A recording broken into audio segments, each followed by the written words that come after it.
Hello everyone, welcome to my channel. Please subscribe and keep watching more details. Chicago PD continues to ignore its greatest strengths with latest episode.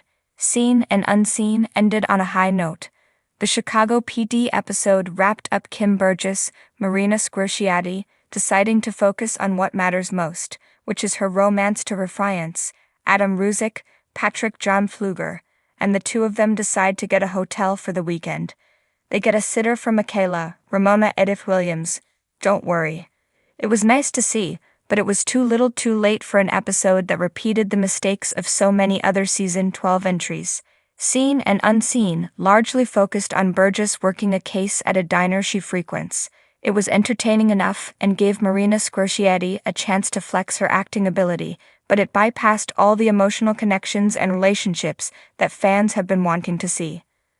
We want to know Burgess and Ruzick are doing in the lead up to their wedding, just like we want to know whether Hank Voight, Jason Begg, is thinking about Nina Chapman, Sarah Buse, in any way that is not platonic. Romance is not the driving force behind Chicago PD, but the show has always been at its best when it balances the personal with the professional. Too many season 12 episodes have relied on the latter and not the former. If you were to have missed a reference there or a callback here, you'd have no idea that Burgess and Ruzick are going to wind up at the altar by season's end. You'd also lose sight of Kevin Atwater, Leroyce Hawkins, and his on/off romance with Val Soto, Natalie Lynes.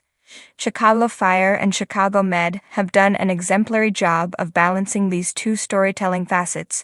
During the 2024-25 season, we've seen relationships fuel the action and force characters into some tough decisions regarding their futures. It serves as motivation for the likes of Carver, Jake Lockett, or Dr. Mitch Ripley, Luke Mitchell.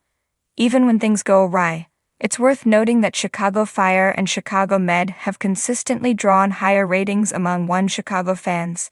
There's something to their storytelling approach, and PD, while the most focused on individual cases, could perhaps benefit from diverting some of their focus to the personal lives of its officers. Especially since two of them are on the brink of spearheading the first on-screen wedding in the show's history. Now's as good a time as ever. Chicago PD continues to be one of the most gripping police dramas on television, but with its latest episode, it has once again overlooked its greatest strengths: character-driven storytelling, ensemble dynamics, and a balanced portrayal of both action and emotion.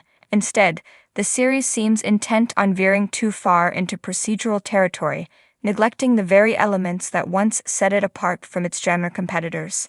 The problem with formulaic storytelling: the most recent episode followed a standard case of the week format, centering around a gang-related homicide with minimal personal stakes for the main characters. While this approach may satisfy viewers who tune in solely for crime-solving, it ultimately diminishes the depth of the show. One of Chicago PD's greatest strengths has always been its ability to weave ongoing character arcs seamlessly into the cases at hand. Past seasons excelled in making every case feel personal, whether it was Voight's internal struggles, Burgess's resilience in the face of trauma, or Atwater's battles with systemic injustice. This episode, however, felt like it could have been lifted from any generic cop show, with little regard for the emotional investment fans have in these characters. Neglecting the ensemble cast. A significant issue with recent episodes, including this one, is the show's increasing tendency to sideline important characters in favor of a hyper-focused narrative. Chicago PD is strongest when it embraces its ensemble cast, yet this episode barely gave screen time to Atwater or Ruzick, despite both characters having compelling ongoing arcs. Atwater in particular has long been the show's moral compass, offering a perspective that challenges Voight's often questionable tactics. By reducing his presence, the show loses a vital layer of complexity. Similarly, Burgess and Ruzick's evolving relationship has been a cornerstone of the series, yet this episode treated them as little more than background players. Their dynamic has been one of the most emotionally charged aspects of the show, with real stakes and long-term consequences. Ignoring their personal struggles in favor of a one-off crime investigation felt like a major misstep. Voight's one-note leadership. Hank Voight has always been a polarizing character, but he works best when the show explores the shades of gray in his leadership. Lately, however, Voight has been written into a corner, often defaulting to the same aggressive tactics without the nuance that made him such a compelling anti-hero. In this episode, his approach to the case felt predictable, an informant here, an intimidation tactic there, without the moral dilemmas that used to make his character so intriguing. In earlier seasons, Voight was given moments of introspection, grappling with the consequences of his actions. Now he often feels like a caricature of his former self, existing solely to drive the case forward, rather than to evolve as a character. The show's reluctance to challenge his methods in meaningful ways is a missed opportunity. Missed opportunities for emotional depth. One of Chicago PD's biggest draws is its ability to blend high-stakes action with deeply emotional storytelling. However, this episode failed to deliver any moments of real emotional resonance. There were no major personal revelations, no shocking character developments, and no long-term consequences, just another case wrapped up neatly by the episode's end. A perfect example of this lost potential was the treatment of Haley Upton. After everything she has been through with Jay Halstead's departure, there was an opportunity to explore how she is coping with the emotional toll. Instead, she was given a few fleeting moments of screen time, with no real exploration of her internal struggles. Fans who have been waiting for the show to delve into her grief and personal growth were once again left disappointed. A lack of stakes. Another glaring issue was the lack of genuine stakes. Past seasons of Chicago PD thrived on the unpredictability of its storytelling. Characters made choices that had lasting ramifications, cases didn't always end neatly, and there was a sense of real danger. This episode, however, felt safe and by the numbers. There was never a moment where it seemed like the intelligence unit was truly at risk, nor did the case present any moral or ethical dilemmas worth exploring.